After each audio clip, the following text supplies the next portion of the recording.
ಎಲ್ಲರಿಗೂ ನಮಸ್ತೆ. ತಮಗೆಲ್ಲ ತಿಳಿದಿರೋ ಹಾಗೆ ನಿನ್ನೆ ಸಾಯಂಕಾಲ 2025-26 ದ್ವಿತೀಯ PUC ಫಲಿತಾಂಶ ಬಂದಿದೆ. ನಾವೆಲ್ಲರೂ ಹೆಮ್ಮೆ ಪಡ್ತಕ್ಕಂಥ ವಿಷಯ ಏನು ಅಂದರೆ, ನಮ್ಮ ಕಾಲೇಜಿನ ವಿದ್ಯಾರ್ಥಿನಿ ಬಿಂದು ಅಂತ ವಿದ್ಯಾರ್ಥಿನಿ ಬಿಂದು ಎ ಸ್ಟೇಟ್ಗೆ 3ನೇ ರ್ಯಾಂಕ್ ತೊಗೊಂಡಿದ್ದಾಳೆ. ಸೈನ್ಸ್ ವಿಜ್ಞಾನ ವಿಭಾಗದಲ್ಲಿ 599 ಹೈಯೆಸ್ಟ್ ಮಾರ್ಕ್ಸು 600ಕ್ಕೆ. ಈ ಮಗು 597 ತಗೊಂಡು ಸ್ಟೇಟ್ಗೆ 3ನೇ ರ್ಯಾಂಕ್ ತೊಗೊಂಡಿದ್ದಾಳೆ. ಮತ್ತು ಬೆಂಗಳೂರು ಗ್ರಾಮಾಂತರ ಜಿಲ್ಲೆಗೆ 1ನೇ ರ್ಯಾಂಕನ್ನು ತೊಗೊಂಡಿದ್ದಾಳೆ. ಕಾಮರ್ಸಲ್ಲಿ ಪ್ರಾರ್ಥನಾ ಅಂತಕ್ಕಂಥ ಮಗು 594 ಮಾರ್ಕ್ಸನ್ನು ಸ್ಕೋರ್ ಮಾಡಿ 600ಕ್ಕೆ 7ನೇ ರ್ಯಾಂಕನ್ನು ತೊಗೊಂಡಿದ್ದಾಳೆ. ಪ್ರಾರ್ಥನಾ ಆದಮೇಲೆ ರಕ್ಷಾ ಅಂತಕ್ಕಂಥ ಹುಡುಗಿ 593, ಪೃಥ್ವಿಕ್ ಜೈನ್ ಅಂತ 592, ಗಾನಶ್ರೀ ಅಂತಕ್ಕಂಥ ಹುಡುಗಿ 589 ವಿಜ್ಞಾನ ವಿಭಾಗದಲ್ಲಿ ಅವರು 10ರೊಳಗಡೆ ರ್ಯಾಂಕನ್ನು ತೊಗೊಂಡಿದ್ದಾರೆ.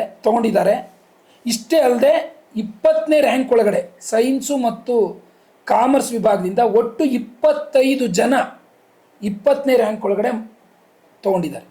ಇದು ನಿಜವಾಗ್ಲೂ ಕೂಡ ನಮ್ಮ ಕಾಲೇಜಿನ ಒಂದು ಅದ್ವಿತೀಯ ಸಾಧನೆ. 25 ಜನ 20ನೇ ರ್ಯಾಂಕ್ ಒಳಗಡೆ ತೊಗೊಂಡಿದ್ದಾರೆ. 580ರೊಳಗಡೆ 25 ಜನ ಇದ್ದಾರೆ. 600ರಿಂದ 585 ಒಳಗಡೆ. ಇದು ನಿಜವಾಗ್ಲೂ ಕೂಡ ನೆಲಮಂಗಲಕ್ಕೆ ಮತ್ತು ನೆಲಮಂಗಲ ಜನತೆಗೆ, ಕಾಲೇಜ್ಗೆ, ಮ್ಯಾನೇಜ್ಮೆಂಟ್ಗೆ, ಪ್ರತಿಯೊಬ್ಬರೂ ಕೂಡ ಪೇರೆಂಟ್ಸ್ಗೆ ಖುಷಿ ಪಡೋತಕ್ಕ ವಿಷಯ, ಹೆಮ್ಮೆಯ ವಿಷಯ. ನಾವು 2 ವರ್ಷದ ಹಿಂದೆ ಸ್ಟೇಟ್ಗೆ 5ನೇ ರ್ಯಾಂಕ್ ಕೊಟ್ಟಿದ್ವಿ, ಈ ವರ್ಷ 3ನೇ ರ್ಯಾಂಕ್ ಕೊಟ್ಟಿದ್ದೀವಿ. ಇಷ್ಟು ರ್ಯಾಂಕಿನ ಸಂಬಂಧಪಟ್ಟಿದ್ದ ವಿಷಯ. ನಮ್ಮಲ್ಲಿ ಈ ವರ್ಷ 737 ಜನ ವಿದ್ಯಾರ್ಥಿಗಳಿದ್ದರು. ಅದರಲ್ಲಿ ಒಂದು ವಿದ್ಯಾರ್ಥಿ ಕಾರಣಾಂತರದಿಂದ ಎಕ್ಸಾಮನ್ನು ಬರೆದಿರಲಿಲ್ಲ. ಇನ್ನು 736 ವಿದ್ಯಾರ್ಥಿಗಳು ಎಕ್ಸಾಮನ್ನು ಬರೆದಿದ್ರು. 736. ಆ 736ರಲ್ಲಿ 374 ಡಿಸ್ಟಿಂಕ್ಷನ್ ಬಂದಿದೆ, ಮೋರ್ ದ್ಯಾನ್ 85%.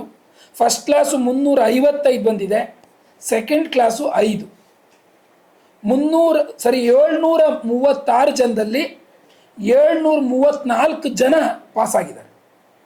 ತಮಗೆಲ್ಲರಿಗೂ ಗೊತ್ತಿದೆ, ಇವತ್ತು 50 ಮತ್ತು 60 ಸ್ಟ್ರೆಂತ್ ಇಟ್ಕೊಂಡು ರಿಸಲ್ಟ್ ಕೊಡೋದು ಕಷ್ಟ ಇದೆ. ಅಂಥದ್ರಲ್ಲಿ 736 ಜನ ಮಕ್ಕಳನ್ನ ಓದಿಸಿ 734 ಜನ ಪಾಸಾಗಿದ್ದಾರೆ.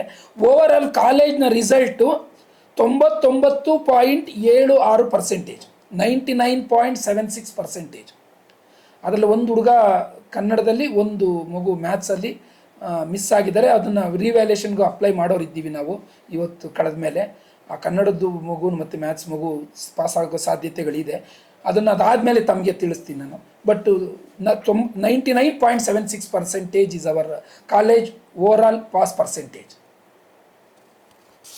ಇಷ್ಟು ನಮ್ಮ ಕಾಲೇಜಿನ ರಿಸಲ್ಟು.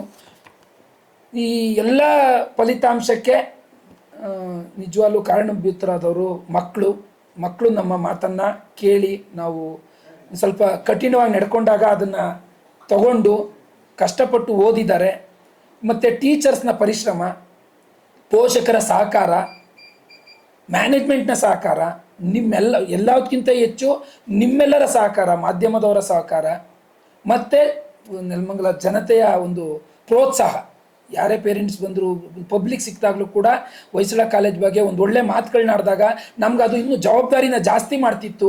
ನಾವು ಇನ್ನೂ ಗೌರವತ್ವವಾಗಿ ನಡ್ಕೋಬೇಕು, ಇನ್ನೂ ಉತ್ತಮವಾದ ಫಲಿತಾಂಶ ತಂದು ಈ ನೆಲಮಂಗಲಕ್ಕೆ ಒಂದು ಒಳ್ಳೆ ರಿಸಲ್ಟ್ ಕೊಡಬೇಕು ಅಂತ ಹೇಳ್ಬಿಟ್ಟು ನಮಗೆ ಮನಸ್ಸನ್ನು ಕೊಡ್ತಿತ್ತು. ನಾನು ಕೂಡ ಅದನ್ನು ಮ್ಯಾನೇಜ್ಮೆಂಟ್ಗೆ ಮತ್ತು ಟೀಚರ್ಸ್ಗೆ ಯಾವಾಗಲೂ ಹೇಳ್ತಿದ್ದೆ. ಇದೆಲ್ಲರ ಸಹಕಾರದಿಂದ ಈ ಒಂದು ಅತ್ಯುತ್ತಮವಾದ ಫಲಿತಾಂಶ ಕೊಡೋಕ್ಕೆ ಕಾರಣ ಆಗಿದೆ. ನಾನು ಎಲ್ಲರಿಗೂ ಕೂಡ, ಮಾಧ್ಯಮದವ್ರಿಗೆ, ನೆಲಮಂಗಲ ಜನತೆಗೆ, ನಮ್ಮ ಮ್ಯಾನೇಜ್ಮೆಂಟ್ಗೆ, ನಮ್ಮ ಉಪಪ್ರಾಂಶುಪಾಲರಿಗೆ, ನಮ್ಮೆಲ್ಲ ವಿಭಾಗದ ಮುಖ್ಯಸ್ಥರಿಗೆ, ನಮ್ಮೆಲ್ಲ ಟೀಚರ್ಸ್ಗೆ ನಾನು ಈ ಪರವಾಗಿ ಧನ್ಯವಾದ ಹೇಳೋಕ್ಕೆ ಇಷ್ಟಪಡ್ತೀನಿ. ನಾವು ನವೆಂಬರ್ 2ನೇ ತಾರೀಕು, ನವೆಂಬರ್ 1 ಕನ್ನಡ ರಾಜ್ಯೋತ್ಸವ ಆದಮೇಲೆ ನವೆಂಬರ್ 2ನೇ ತಾರೀಕಿಂದ ಮಾರ್ಚ್ 17ನೇ ತಾರೀಕುವರೆಗೂ ಒಂದು ದಿವಸ ಕೂಡ ರಜಾ ಮಾಡಿಲ್ಲ. Each day is working day ಮಾಡಿದ್ದೀವಿ. ಪ್ರತಿಯೊಂದು ದಿವಸನೂ ಕೆಲಸ ಮಾಡಿದ್ದೀವಿ. ಹಬ್ಬಗಳಿರ್ಬೋದು, ರಜಾ ದಿನಗಳಿರ್ಬೋದು, ಯಾವತ್ತೂ ಕೂಡ ರಜೆ ಕೊಡದೆ ನಮ್ಮ ಟೀಚರ್ಸು ವಾಲಂಟ್ರಿಲಿ ಪ್ರತಿಯೊಬ್ಬರು ಕೂಡ ಬಂದು ಕೆಲಸ ಮಾಡಿ ಆ ಮಕ್ಕಳಿಗೆ ಒಂದು ಒಳ್ಳೆಯದನ್ನ ಮಾಡಬೇಕು ಅನ್ನೋ ಉದ್ದೇಶದಿಂದ ಮಾಡಿರ್ತಕ್ಕಂಥದ್ದು ಈ ಎಲ್ಲ ಉತ್ತಮವಾದ ಫಲಿತಾಂಶಕ್ಕೆ ಕಾರಣ ಅಂತ ಹೇಳಿ ಈ ಸಂದರ್ಭದಲ್ಲಿ